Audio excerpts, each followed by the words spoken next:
Elçi Pavlus ona bedende bir dikenin işkence etmesi için şeytanın bir meleğinin verildiğini söyledi. Bunun için Rab'be 3 kez yalvardım. O bana, lütfum sana yeter çünkü gücüm güçsüzlükte tamamlanır dedi. Bu dikenin tam olarak nasıl bir şey olduğunu bilmiyoruz ama Tanrı'nın Pavlus'un yaşamına sıkıntı girmesine ve bu sıkıntıların onu zayıflatmasına izin verdiğini biliyoruz. Ondan kurtulmak için Pavlus, Tanrı'ya 3 kez yalvarmıştı. Tanrı her zaman sıkıntımızı bizden almaz. Zayıflıklarımız, sınırlılığımızın farkına varmamızı sağlar. Tanrı'nın gücü o zaman bizim için bir gerçek olur ve Tanrı o zaman bizim için gerçek olur. Bu biraz gizemli bir şey ama zayıflıklar ve sıkıntılar aracılığıyla Tanrı'nın yüceliğini deneyimleriz. Mesih'in sıkıntısına ortak olmak bizi ona yaklaştırır. Daha çok onun gibi oluruz.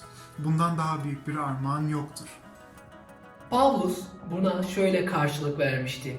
İşte Mesih'in gücü içimde bulunsun diye güçsüzlüklerime sevinerek daha çok övüneceğim.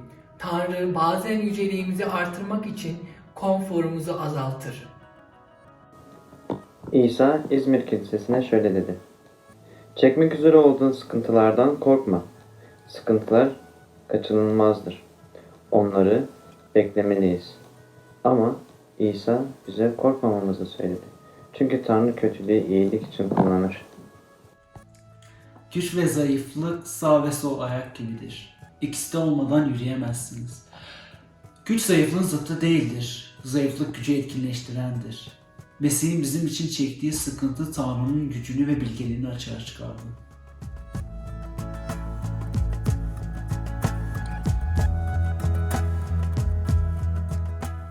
Tanrı her duaya cevap vermediğinde bunun kötü haber olduğunu düşünürüz. Ama Tanrı bunu yüceliğimizi arttırmak için kullanmayı planlar. Yücelik, Tanrı'nın bizde bizzat kendi bilincimizde açığa vurduğu sevgisi, yaşamı ve özgürlüğüdür. Onun yüceliğine ortak olmak bizi güçlü insanlar yapar. Eğer Tanrı'ya güvenirsek, havadaki sis gibi görünen sıkıntılar bizi onların asla sarsamadığı bir dağ gibi yapar. Tanrı'ya evet dediğimizde, özellikle de sıkıntıdayken bunu yaptığımızda kalbimizin içsel anlayışı açılır. Tanrı'nın kutsallığı bizim için gerçek olur. Pavlus'un buna sevinmesi boşuna değildi. Sevinirken hayatındaki diken ondan alınmamıştı bile. Şeytan dikenli mesajlarla cesaretimizi kırmak isteyebilir. Ama Tanrı'nın o dikenlerle ilgili bir amacı vardır. Siz Tanrı'nın size verdiği mesajları anlamaya bakın. Şeytanın mesajı şöyledir. Tanrı iyi değil. Tanrı'nın mesajı ise şöyle. Beni hayatına çağır. Bana güven, bana dayan. Gücün benim. Ben sıkıntılarından çok daha güçlüyüm. Bunları kullanarak seni olmak istediğin kişi yapıyorum. Özgürlüğünüz ve gelişiminiz hangi sesi dinlediğinize bağlıdır. Tanrı artık hayatınıza bir fayda getirmez olduğunda gözünüze güzel görünmez olur. Ya da belki şimdiye kadar hiç öyle görünmemiştir. Ama Pavlus Tanrı'yı sevmiş ve şöyle yazmıştı. Bu nedenle Mesih uğruna güçsüzlükleri, hakaretleri, zorlukları, zulümleri ve darlıkları sevinçle karşılıyorum. Çünkü ne zaman güçsüzsem o zaman güçlüyüm. Pavlus bu dikeni Mesih'in uğruna kabul etmişti. Onun sevgisi sayesinde sıkıntıya katlanma gücü vardı. Bir başka zaman İsa öğrencisi Petrus'a 3 kez onu sevip sevmediğini sormuştu.